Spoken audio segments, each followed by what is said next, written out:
How's it going, guys? So today we're going to smoke a couple pork butts, trying to make some pulled pork.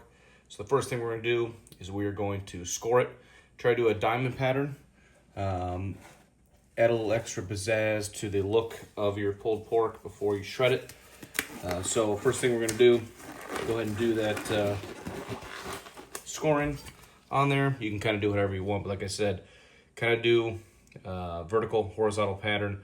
Kind of add a little bit on the fat cap side. That way it will stick out more. Doesn't have to go too deep. Maybe a quarter inch. You can go a little deeper if you'd like, depending on what you're using.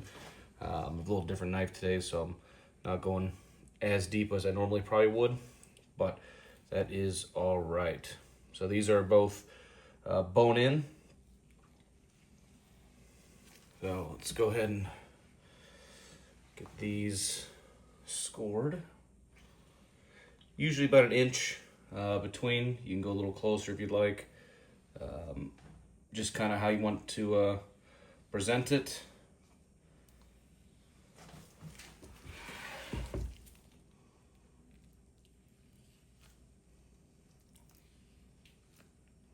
Like I said, when you kind of get done smoking it, put a nice long smoke on there, get some good bark.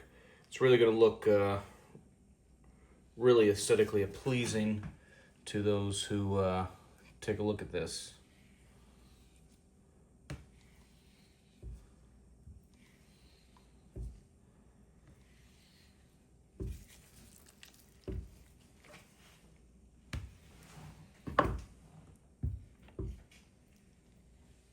All right, so now that we've scored that, we're going to use mustard as our base.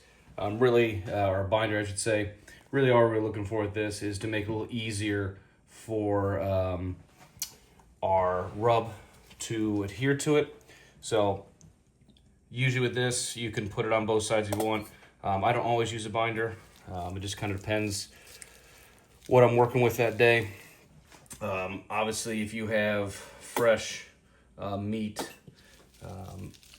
being as wetted and soft as it is, it's already going to bind anyways. But you know, you're not going to get any flavor added in. It's not like you're going to taste mustard on your pork when you're done. And trust me, if you're using rub anyways, you're not really going to notice it to begin with. So we got that on. So today we're going to be using two different types. We have Kinders. We're using Chipotle pineapple. I'm just going to put this on. Never tried this one before, so we're going to see how this one goes.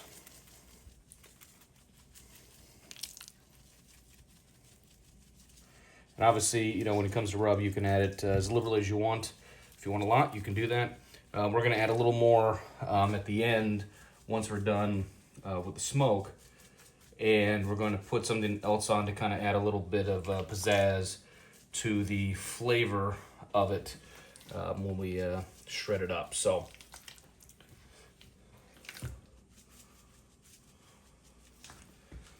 all right.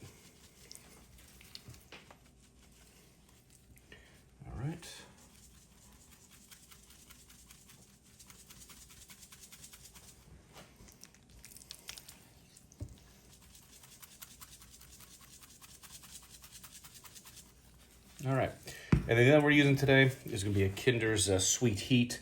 So we're going to give this one a try, see how this one goes. Again, like I said, two new ones. Haven't tried these before, so we're just going to see how they hold up together.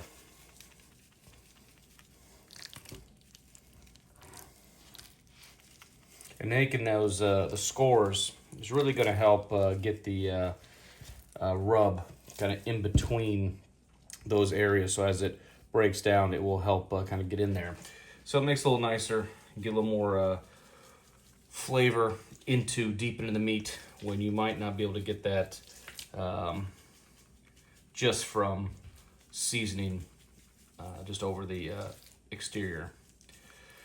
All right, so that's all we're gonna do for right now. We're gonna put this back in the fridge for about 5-6 hours. Let them just sit and relax. Sweat it out. We'll get the Traeger going here tomorrow morning. Put them on for about 6 hours or so until we reach our 160 temperature plateaus, and then we'll show you what we do from there. So we'll see here in just a little bit. All right, good morning everyone. So now we've let the pork sweat it out for a few hours. Grill's ready to go. I'm gonna put on 225, which for the Traeger is super smoke mode, and that's gonna have a little extra smoking into it. I'm gonna go for an hour and a half, 2 hours, and then crank it up a little bit. A little against time, but the nice thing with pork is that you can cook it as fast as you want, as slow as you want. It doesn't matter, it's whatever your preference is. So we're gonna throw these on, and then when we take them off next, we're gonna put them into a aluminum tray, put some brown sugar, some butter, and cover back up and put it back on until we reach our temperature. So let's get these guys on and let's get on our way. I said usually I put the fat cap up. You can do it any way you want. There really is no preference. It's just your own personal way. All right, we'll let those go for a few hours and then we will come back. All right guys, now that we've smoked it, had to go a little quicker because I got a party going on tonight. So started about 45 minutes. So what we did, raised a little higher. We got to 160. So now we're just going to take these, put them in the pan. We're going to put some brown sugar. Got a stick. We're going to use preferably non-salted or unsalted butter. That way it just didn't add any extra flavor. We're going to cover it up and we're going to throw it back on the grill until we get to our 203 temperature. So let's go ahead and put these guys in.